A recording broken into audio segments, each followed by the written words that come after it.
Good morning बच्चों। बच्चों, आज हम लोग यह जो पाठ संख्या 10 है, जिसका नाम है अवसर, और जिनके लेखक हैं शरद जोशी जी, इससे पहले की क्लास में हमने शरद जोशी जी के बारे में बहुत कुछ जानकारियाँ हासिल की कि उनका जन्म कब और कहाँ हुआ था, उनका देहावसान कब हुआ था, और उनकी काव्य कृतियाँ तथा उनकी काव्यगत भाषाएं और उनकी कहानियों की विशेषताएं क्या क्या थीं, वे हम लोगों ने देखा। तो बच्चों, इससे पहले हम लोगों ने जो अवसर, जिसका मैंने अर्थ भी बताया था कि अवसर का अर्थ होता है अधिकारी, है ना। किसी चेयरपर्सन को, किसी ऑफिसर को अफसर या अधिकारी कहते हैं।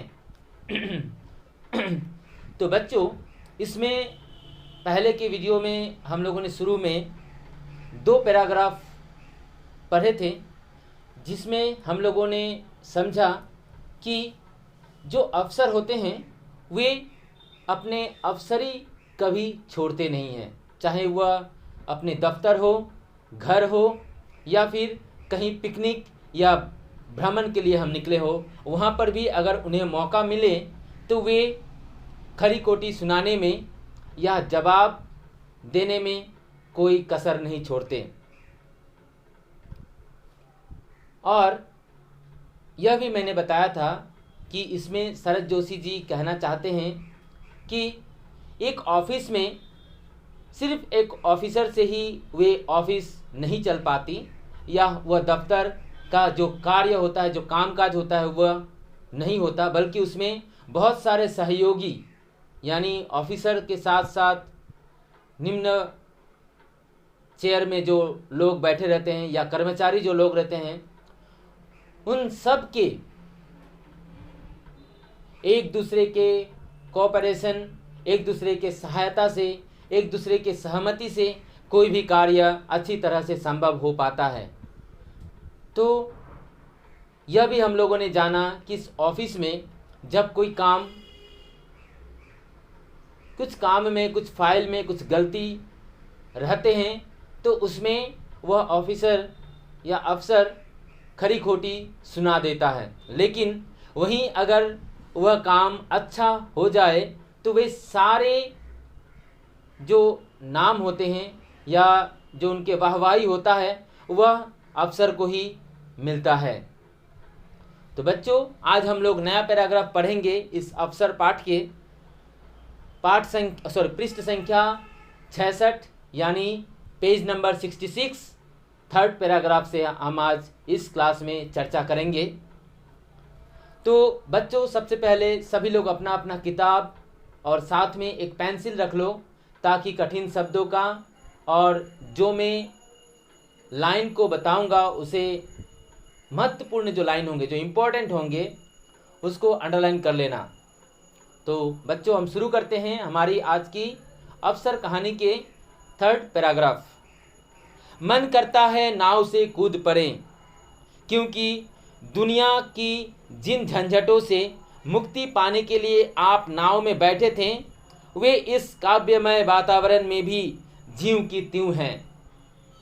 कहने की किसी नाव में जब दफ्तर के या ऑफिस के बहुत सारे लोग उसमें किसी भ्रमण के लिए निकलते हैं, यानी कहीं सैर करने के लिए, कहीं पार्टी वार्टी हो, कहीं पिकनिक हो, उसमें निकलते हैं, वे मस्ती करने के लिए, एंजॉय करने के लिए अपने ऑफिस के सारे काम काज को छोड़कर वे एक दिन के लिए घूमने के लिए निकलते हैं। तब भी जब उस पिकनिक में हो, उस पार्टी में भी जब अफसर का रवैया बदलता नहीं है, तो वहाँ के जितने सारे कर्मचारी होते हैं वे सोचते हैं मन ही मन कि इससे अच्छा हम डूब कर मर जाएं तो अच्छा होता। यानी मन करता है नाव से कूद पड़े, यानी जब ऑफिसर अपने ऑफिस को छोड़ते हुए या एक पार्टी में आकर वे जो ऐसे कर रहे हैं, उससे अच्छा है कि नाव से छलांग मारकर कूदकर डूब मरे, क्योंकि दुनिया की जिन झंझटों से मुक्ति पाने के लिए आप नाव में बैठे थे, यानी दुनिया की झंझट, यानी वह जो ऑफिस का जितने सारे झंझट थे उससे मुक्ति पाने के लिए आप जो यहाँ बैठे थे, वे इस काव्यमय वातावरण में भी ज्यों के त्यों हैं। यानी कि वे जो काव्यमय वातावरण, यानी कौन सी वातावरण? चांदनी रात, हल्की हल्की हवा, लहरें तथा चारों तरफ अमृत रूपी बहार बिखरा हुआ है, जो रोमांस करने का समय है, जिसमें कविताएं लिखने का समय है, उस वक्त भी यह सारा वातावरण वे खराब कर देते हैं। कौन? किसके कारण? वे अफसर के कारण। गलती वास्तव में आपकी है। आप नाव में अफसर के साथ बैठे हो क्यों? कहने की शरद जोशी जी यानी लेखक जी कह रहे हैं कि गलती एक्चुअली उस ऑफिसर का नहीं है, उस अफसर का नहीं है, बल्कि गलती हमारी है कि हम उस नाव में अफसर के साथ क्यों बैठे हैं। कहीं दूर भी तो बैठ सकते थे, उनके पास ही क्यों बैठते हैं। अफसर अफसर होता है और वह जितना दफ्तर में अफसर होता है उतना ही नाव में होता है। कह रहे कि अफसर जो होता है वे अफसर होता है, यानी वे अपने ऑफिस में रहे तब भी वे अफसर बना रहता है। जब वे घर पर जाते हैं तो घर पर भी अफसर जो रवैया होता है वे कायम रहते हैं। वे कहीं घूमने के लिए जाते हैं तब भी वहाँ पर अपने अफसरी को छोड़ते नहीं हैं। कहीं रास्ते में मिल गए तब भी वे अपने अफसरी को छोड़ते नहीं हैं। यानी अर्थात लेखक यही बताना चाहते हैं कि उसके अंदर वे अफसर रूपी जो रूप है वह उसमें चिपका दिया जाता है। वह रात हो, दिन हो, शाम हो या सुबह हो, घर हो, बाहर हो, ऑफिस हो या फिर कहीं पार्टी वार्टी हो, हर जगह पर वह अपना रूप झाड़ता रहता है। वे अपने पोजीशन, अपना चेयर को हमेशा साथ लेके घुमा करता है। वह बोर करता है, पर वह इतना सहज बोर है कि बेचारा नहीं जानता कि बोर है। यानी कि वह सबको बोर करता है, यानी उसका जो रिझापन है, उसका जो अफसरी रवैया है, उसमें जो अफसर का पहनावा जो पहन चुका है वह एक्चुअली वह बोर करता है। यानी सबको वे बोर करता है। सब लोग उसके सामने भले ही सर सर या अफसर साहब, बाबू साहब कहकर उसे संबोधित करते हैं, लेकिन अंदर ही अंदर या कहीं दूर जाकर वे उनको तरह तरह की बातें सुनाते हैं। कह रहे हैं कि वह आपको बोर करता है। बोर यानी बहुत ही इरिटेट करता है, बोर करता है आपको, पर बेचारा वह नहीं जानता। यानी अफसर सबको बोर करता है, लेकिन उसे पता नहीं चलता कि मैं सबको बोर कर रहा हूँ, मुझे बोर नहीं करना चाहिए। और वह यह भी नहीं जानता कि वह नाव में बैठा है जब तक आप उसे मेमो न थमा दें कि सर यह चांदनी रात है और जो यह ठंडी हवा चल रही है भगवान के बजट में इसका प्रावधान है। कह रहे हैं कि वे जो अफसरीगिरी यानी अफसर का जो रवैया वे हर तरफ, हर समय, हर जगह वह जो दिखाता फिरता है, एक्चुअली वे उन्हें मालूम नहीं है कि यह जो वातावरण है, यह जो चांदनी रात है, यह जो ठंडी हवा बह रही है, यह जो अमृत रूपी बहार चारों तरफ बिखरे पड़े हैं, वे उन्हें समझ में नहीं आता जब तक आप उन्हें मेमो यानी कि जैसे होता है ना, मेमो यानी कि जो हमारी लिस्ट होता है जिसमें रसीद होता है, जिसमें जैसे दुकान पर हम कोई कुछ खरीदने जाते हैं, है ना, खरीदने जाते हैं तो वहाँ पर क्या होता है, जैसे कि दाल खरीदा 1 किलो 40 रुपये, चीनी खरीदा 1 किलो 42 रुपीज़, आटा खरीदे 2 किलो हो गए 60 रुपये। यानी वो मेमो होता है ना कि जिससे हमें पता चलता है कि हाँ यह सामान खरीदा गया है, इसके बदले इतने इतने रुपये हुए हैं और इसको कुल मिलाकर 502 रुपये, है ना। तब उन्हें विश्वास होता है कि चलो यह खर्च हुआ है। अगर हम मुंह से बोलेंगे तो वे विश्वास नहीं करेंगे और वे झाड़ते धुतकारते रहेंगे। तो वैसे ही लेखक कहते हैं कि उन्हें वे याद नहीं रहता कि यह जो हम लोग अभी नाव पर आए हैं वे नाव पर हम सैर करने आए हैं, घूमने आए हैं, यहाँ मस्ती करने आए हैं। यह कोई ऑफिस नहीं है। उन्हें वह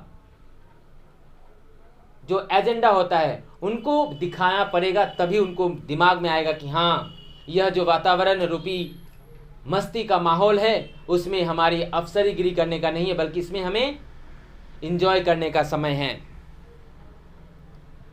और हुजूर श्रीमान हेड ऑफिस से ऑर्डर हुआ है कि आप पूनम की रात नाव पर बैठकर सैर को जाएं।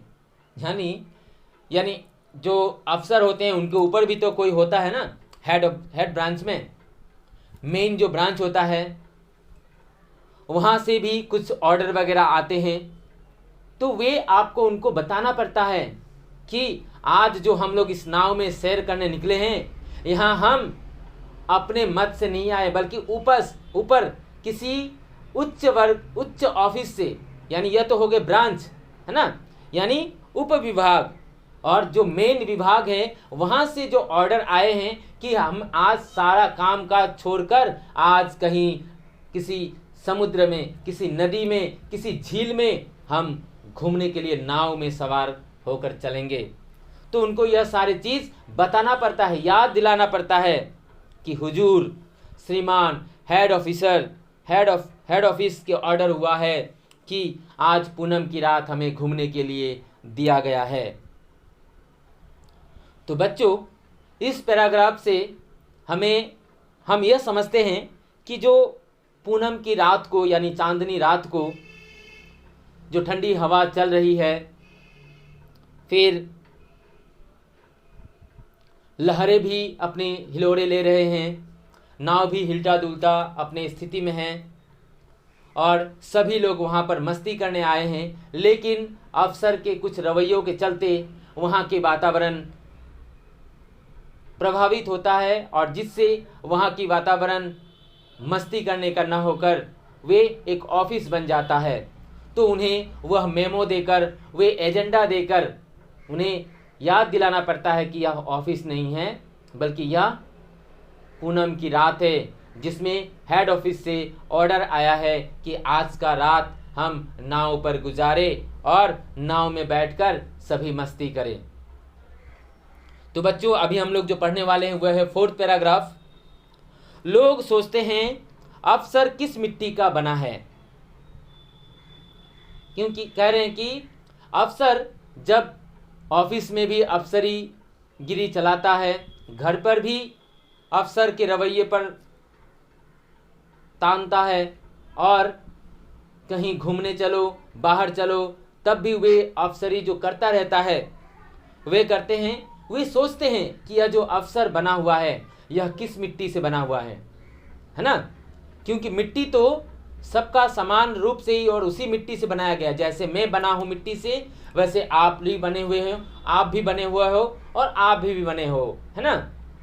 तो कह रहे हैं कि वे जो अफसर होते हैं, लोग हम अक्सर सोचते हैं, हमेशा सोचते हैं कि जो अफसर जिनको बनाया जाता है उनको किस मिट्टी से बनाया जाता है, जो वे अपने रोब को, अपने पहचान को हमेशा कायम रखता है। मिट्टी तो देसी है, सिर्फ सांचा विदेशी है, जिसमें अफसर ढलता है।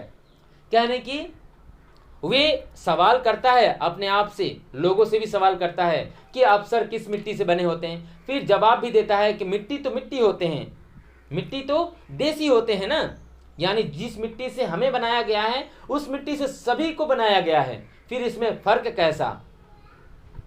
सिर्फ कह रहे हैं कि फर्क इतना है कि सिर्फ सांचा जो है कह रहे हैं कि यह मिट्टी देसी ही है, पर सांचा यानी जो उसका सांचा होता है ना, जिसमें एक डिजाइन होता है, उसमें सिर्फ हम रखते हैं, जैसे रोटी वगैरह, जैसे आटा को हम नरम करके किसी सांचे पर, हम किसी फूल के सांचे पर हम अगर उसे दबाते हैं तो वे लोटस बन जाते हैं। किसी वाटर लिली के ऊपर हम लोग सांचे के ऊपर अगर हम रखते हैं तो वाटर लिली बन जाते हैं, है ना।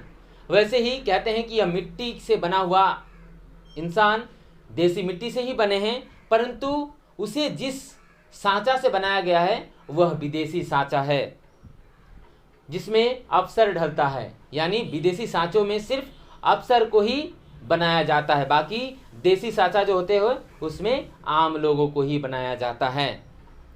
अफसर ढलकर तैयार होता है, यह जन्म से अफसर हो जाता है, यह बहस का विषय है। यानी कि अफसर यानी कोई पढ़ लिख कर, है ना, कोई पढ़ लिख कर मैट्रिक पास करता है, हायर सेकेंडरी पास करता है, फिर ग्रेजुएशन कंप्लीट करता है, फिर मास्टर डिग्री कंप्लीट करता है, तब जाकर वे किसी विभाग के, किसी दफ्तर के वे हेड ऑफिसर यानी अफसर बनता है, चेयरपर्सन बनता है ना। लेकिन कुछ लोग ऐसे भी होते हैं जो जन्मजात अफसर होते हैं, यानी वे जन्म से ही अपने लीडरगिरी चलाता रहता है। हिटलर की तरह क्या करते हैं, ऑर्डर चलाते हैं। तो कह रहे हैं कि कुछ लोग होते हैं जो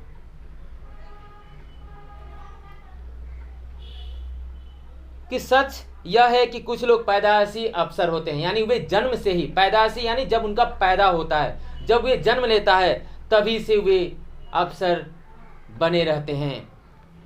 कुछ पढ़ लिख कर बनते हैं और कुछ जन्म से ही वे अफसर बन जाते हैं। अफसर से रिटायर होने के बाद भी आदमियों में अफसरत्व कायम रहता है जो घर के लोगों को परेशान करता है। कहने की कुछ कुछ अफसर ऐसा भी होते हैं जो अपने कार्यकाल को गुजारने के बाद, यानी उनका अगर किसी ऑफिस में 60 साल तक वहाँ काम करना लिखा होता है, अपॉइंटमेंट दिया होता है, वह 60 साल के बाद उनको क्या कर दिए जाते हैं, उनको रिटायर का टाइम आ जाता है ना, रिटायर्ड कर दिया जाता है। तब भी रिटायर होने के बाद भी वे क्या करते हैं, अपने अफसरत्व यानी जो ऑफिसर का जो रवैया है वह उनके अंदर रह जाता है ना। देखना कोई सेना जब भारत के सीमा पर लड़कर आता है या किसी सेना विभाग में वे जब काम करके वापस लौटता है तो उसके अंदर वह सेना का जोश हमेशा के लिए रह जाता है ना।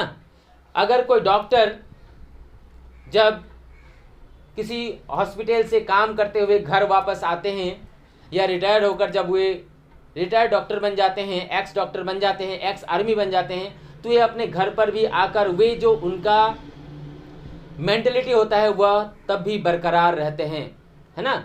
रिटायर होने के बाद यह नहीं कि वे अभी बूढ़े हो गए हैं, वे कार्य के लिए सक्षम नहीं हैं, ऐसा नहीं है, बल्कि उसके अंदर वे चीज़ हमेशा घुस जाता है। जैसे कि हम कुछ दिनों तक अगर ट्रेन में, रेलवे में सफ़र करते हैं ना, मानो 2 या 3 दिन 4 दिन हम लोग ट्रेन में लगातार सफ़र करते हैं, तो देखना कभी हम बिस्तर में बैठे रहते हैं तो देखना हम हिलते रहते हैं, है ना।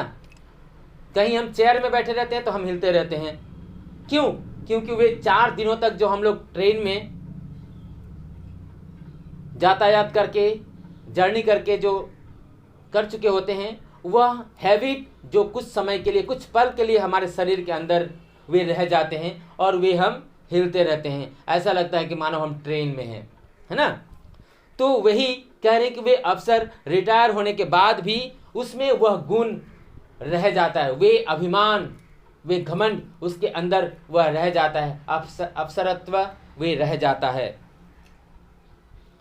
जो घर आकर लोगों को परेशान करते हैं। यानी जब ये ऑफिसर थे तब दफ्तर में वे, दफ्तर यानी ऑफिस में वे रोब जमाते थे, लोगों को थोड़ा सा चांस मिलने पर फाइल में, किसी फाइल में, किसी कागज़ में थोड़ी सी मिस्टेक्स यानी गलती होने पर वे उनको डांट फटकार सुना देते थे, उनका जवाब मांगते थे, स्पष्टीकरण मांगते थे। वैसे ही अब तो वे ऑफिस नहीं जाते क्योंकि वे रिटायर्ड हो गए हैं, तो वे अपना जो वे रोब किस पर चलाते हैं, अपने परिवार में, अपने घर पर अपने परिवारों के, पत्नियों के ऊपर, अपने बच्चों के ऊपर वह वही परेशानी करने लगते हैं। वह परम अवस्था जब पत्नी एक न सुलझने वाली चिर पेंडिंग साक्षात फाइल की तरह नजर आती है और हर बच्चा अपने आप में एक केस लगता है। जो हमेशा अनुशासन भंग करता है, पर जिसे न सस्पेंड किया जा सकता है और न जिसका प्रमोशन रोका जा सकता है। कह रहे हैं कि वे जब अपने ऑफिसर चेयर से वे जब रिटायर होकर घर वापस आते हैं तो घर आकर उनमें वह अफसरत्व रह जाता है, जिससे वे घर के लोगों पर, घर के बच्चे पर, घर के जो पत्नी होती हैं उनके ऊपर वे रोब चलाने लगते हैं। तो कह रहे हैं कि वह परम अवस्था जब पत्नी एक सुलझने वाली चिर पेंडिंग, यानी अक्सर हम अपने परिवार में देखते हैं, फैमिली में देखते हैं कि माँ जो होती है उसे कभी पिता समझ नहीं पाते, है ना। यानी यह परिवार का मामला है जिसमें पति पत्नी अक्सर कभी कभी लड़ते भी हैं, कभी झगड़ते भी हैं, कभी प्यार भी करते हैं, है ना। तो वे जो मसला होता है, यानी बातों बातों पे अचानक से भी देखोगे कि उनके अंदर बहुत मेल मिलाप है, प्यार है, प्रेम है, लेकिन थोड़ी ही समय बाद देखोगे उनमें अनबन हो गए, यानी कुछ बातें में वे एक दूसरे से मुंह फुला बैठे हैं, बातें नहीं कर रहे हैं, है ना। यानी पत्नी जो घर की हेड है ना, वे घर की ऑफिसर है ना, अफसर हैं, तो वे पत्नी अपने पति को, जो बाहर का अफसर है, उनको कुछ डांट फटकार लगा देते हैं। और पति का अगर ऑफिस से कुछ दिमागी हालत कुछ खराब हो तो वे घर आकर अपने पत्नियों को, अपने बाल बच्चों को वे क्या करते हैं, डांट फटकार सुनाते हैं। तो वैसे ही कह रहे हैं कि यह जो पत्नी का जो फाइल है, यानी पत्नी का जो फाइल है वह कभी न सुलझने वाली, यानी कभी उस पर जो समाधान न होने वाली, वह चिर पेंडिंग यानी बहुत दिनों से रुका हुआ कोई फाइल, है ना, बहुत दिनों से लटका हुआ या न सुलझा हुआ फाइल, उसे कहते हैं पेंडिंग। तो वे पत्नी को क्या कहा जाता है, न सुलझा हुआ पेंडिंग फाइल, यानी बहुत दिनों से न सुलझने वाली, यानी जिस दिन से शादी हुई है तब से लेकर अभी वे फाइल जो है, यानी पत्नी के रूप में वो फाइल जो है वह अभी तक सुलझा नहीं है, वह चिर पेंडिंग, यानी मरने के उपरांत तक, मरने तक वह फाइल जो है वह पेंडिंग ही रहेगा। और वे क्या करते हैं, और हर बच्चा अपने आप में एक केस लगता है, यानी जो घर के पिताजी होते हैं, यानी हमारे गार्जियन होते हैं, पापा या पिताश्री या अब्बा कह सकते हैं कि वे जब घर पर आते हैं तो उनके सामने हर एक बच्चा, यानी वह लड़की हो या लड़का हो, हर एक बच्चा उनके सामने ऐसा महसूस होता है कि मानो यह एक केस का फाइल है, इस पर चोरी का इल्ज़ाम है, इसमें डकैती का मामला है, इसमें मर्डर का केस है, यानी सारे बच्चे उनको एक मुजरिम की तरह नज़र आते हैं। और वे घर पर आते ही ऑफिस में वे झाड़ते ही हैं, साथ ही साथ जब वे घर वापस आते हैं तो वह सभी बाल बच्चों को, अपने बच्चों को, अपने पत्नी को वे एक मुजरिम की तरह, एक पेंडिंग फाइल की तरह, एक केस की तरह वे सबसे निपटते हैं।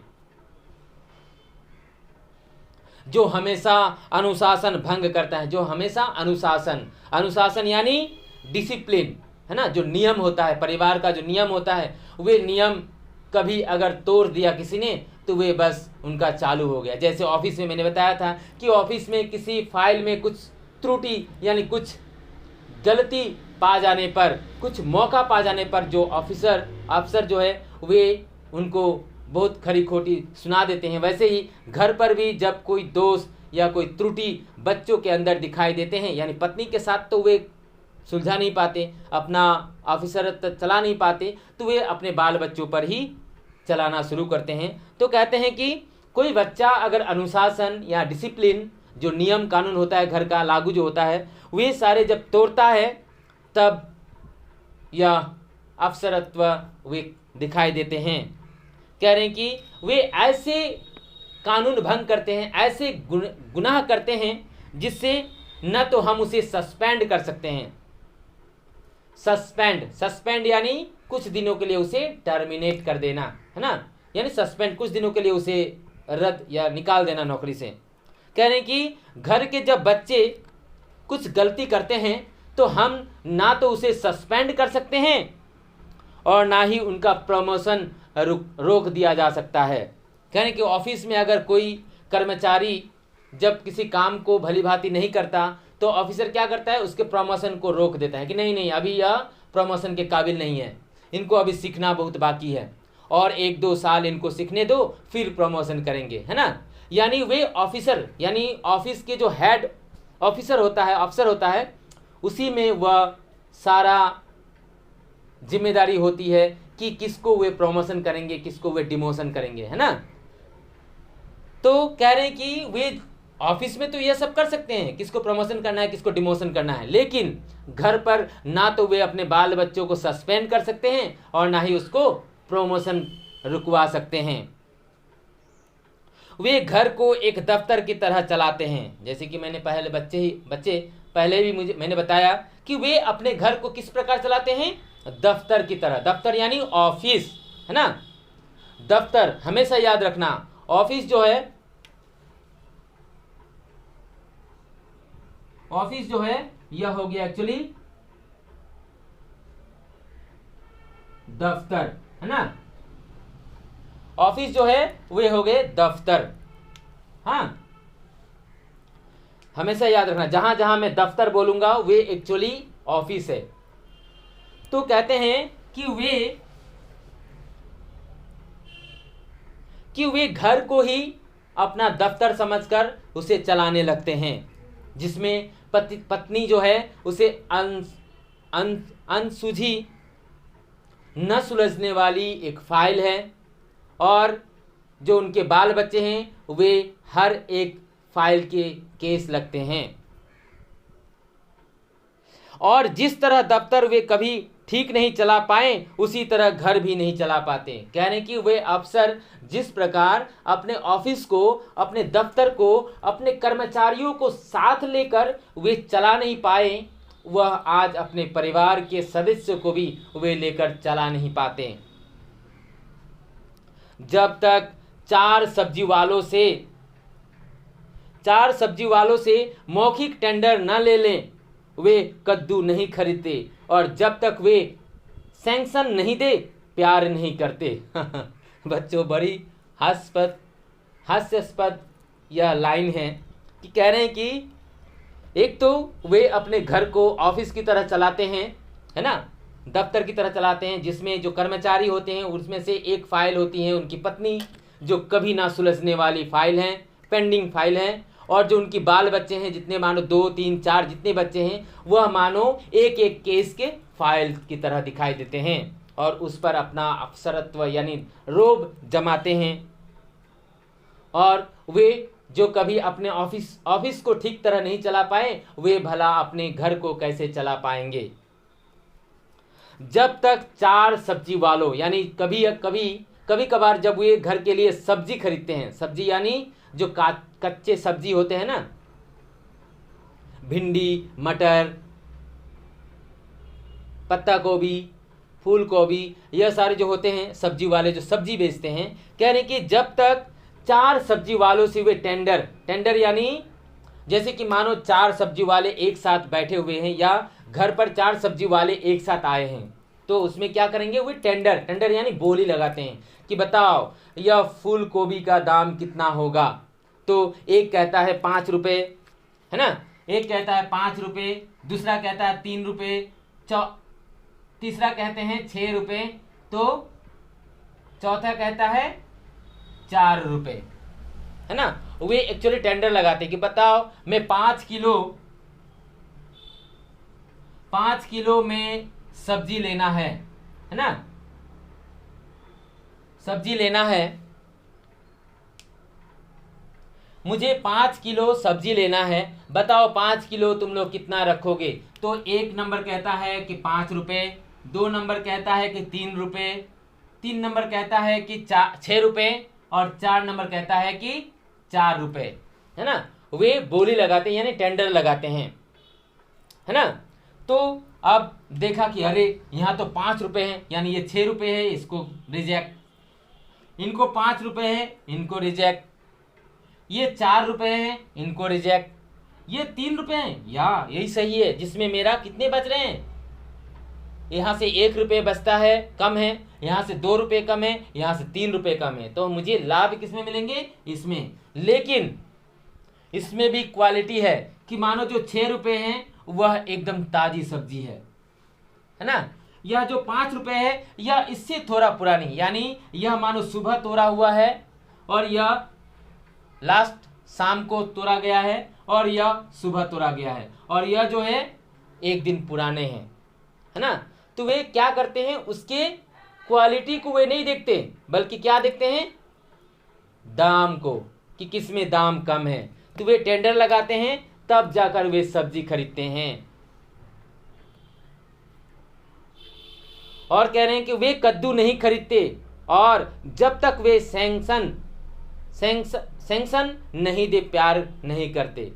कह रहे हैं कि जब तक वे सैंक्शन या स्वीकृति, यानी पास होता है ना कहीं, जैसे कि तुम लोग बच्चे कभी अगर तुम्हें हाफ डे लीव चाहिए या 1 डे 3 डे तुम्हारे किसी रिश्तेदार के शादी के लिए जब लीव लेना पड़ता है, छुट्टी लेना पड़ता है, तो हम क्या करते हैं? आवेदन लिखते हैं ना। जैसे मुझे भी अपने स्कूल से अगर कभी छुट्टी की ज़रूरत होती है तो हम क्या करते हैं? एप्लीकेशन वगैरह करते हैं प्रिंसिपल सर को। तो प्रिंसिपल सर क्या करते हैं? अप्रूवल देते हैं कि यस पास, कि आप छुट्टी ले सकते हैं। अगर आपको कुछ काम रह गया हो या मानो कुछ ज़्यादा स्टाफ छुट्टी ले चुके हो तो वहाँ वे छुट्टी नहीं दे सकते। तो अक्सर देखा जाता है कि वे सैंक्शन हो जाते हैं। तो कह रहे हैं कि जब तक वे सैंक्शन ना हो, यानी पास ना हो, यानी टेंडर, जब तक वे टेंडर पास नहीं करेंगे कि हाँ 3 रुपये वाले सब्जी सही है, तब तक वे नहीं करेंगे और ना तो वे प्यार करेंगे, है ना। यानी प्यार में भी वे टेंडर भरते हैं और उसमें सैंक्शन करते कि हाँ आज प्यार करने का दिन है, यानी बच्चों के साथ घूमने का दिन है, आज बच्चों के साथ मूवी देखने जाने का है, यानी किसी भी कार्य को वे एक फाइल की तरह, एक ऑफिस की तरह वे देखते हैं और चलाते हैं। तो बच्चों आज के इस क्लास में हम यहीं तक पढ़ते हैं, यानी पैराग्राफ 4 तक पढ़ते हैं। पेज नंबर 67 के जो फर्स्ट लाइन है वहाँ तक पढ़ते हैं। इसके बाद के हम लोग डिस्कशन नेक्स्ट क्लास में करेंगे। तो बच्चों यहाँ देखो कि एक बात मैंने बताना भूल गया कि इससे पहले मैंने एक क्लास करवाया था, इसलिए उसमें दिया था रोमान 1, लेकिन आज रोमान 2 दिया है, यानी यह हमारी दूसरी क्लास है और इसके बाद जो मैं कराऊंगा वे हो जाएंगे तीसरी क्लास। तो बच्चों आज के लिए इतना ही।